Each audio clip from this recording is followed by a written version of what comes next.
Hey guys, it's TechTeamOS here. Today I'm going to be doing an unboxing of the LowePro Fastpack 350. I'm also going to be talking about how I think the backpack performs as being a DSLR backpack, and also my experiences of actually using the backpack on a daily basis.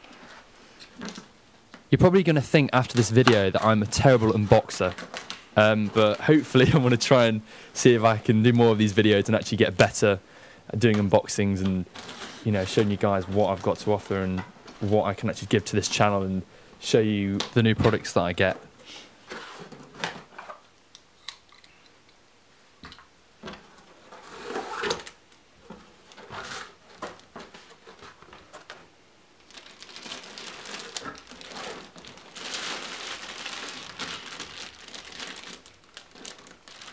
As you can see, the LowePro Fastpack 350 is very easy to get out of the packaging. It's not got ridiculous amounts of sellotape on it, and it's not going to spend 20 minutes to get an item you've bought online out of the box. It's quick, simple and easy. As you can see, the Fastpack 350 also comes with an information leaflet telling you a bit more about the backpack's features and the backpack itself. As you can see, in one of the compartments there's a flap with two clips covering the bag. This will help to keep your bag secure so no one can actually enter into the bag if you're walking along. And it also covers the main compartment, which is your DSLR camera part. Obviously you don't want anyone stealing that because that's going to be worth God knows how much, probably worth about £1,000 depending on what camera and lenses you buy or have. The first compartment is good for putting a lot of different things in. I've personally put in pens, external hard drives, USB sticks, anything like that, to be honest. You can pretty much, whatever you can fit in there is going to be secure. And when you open the top compartment, you're greeted by an airbag, which I don't know why is actually in there because there's not really much point having it in there. But hey, there's a few Velcro compartments in the top of the backpack. You could probably fit a phone in there, anything really. I put in tablets and money because in case I get ill or in case I need to buy anything or anything like that. And once again, here's another leaflet within the backpack which will just tell you more about it.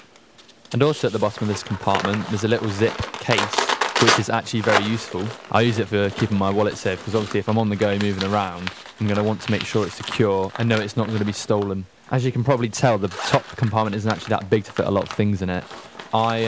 Personally, I put a shoulder rig in the bag. It's like I've got a small portable shoulder rig which is really good for filming that you can fold up. I'll put a link in the description if you guys want to check that out. There's also a side zip on the front of the bag which can also be used for putting in little items or anything. I feel that the laptop compartment on the bag is very good for this backpack. It says in the specs you can fit up to 17-inch laptops within the compartment. I found this very easy, seeing as I only have a 15-inch laptop, which is already slim anyway. So I have plenty of space to even put a cush case corduroy sleeve within the laptop and then in the bag. And I can also fit in notes, a notepad, anything like that, which I'll probably need when I'm actually on a shooting schedule. Obviously, as you can see, I ordered the backpack from Amazon. The standard retail price for the backpack is around £93.50. It may vary depending on where you buy it from. But on Amazon, the price of the backpack is actually £77.88 at the moment. There's a 17% discount, which is £15.62. But that will obviously probably change by either the time you see this video or if you want to buy a backpack similar to mine. You know, the prices are always changing on Amazon every day. So your best option is to keep a lookout on Amazon and actually see how often the price changes of the backpack, and then when you feel comfortable to buy it, go ahead and buy it.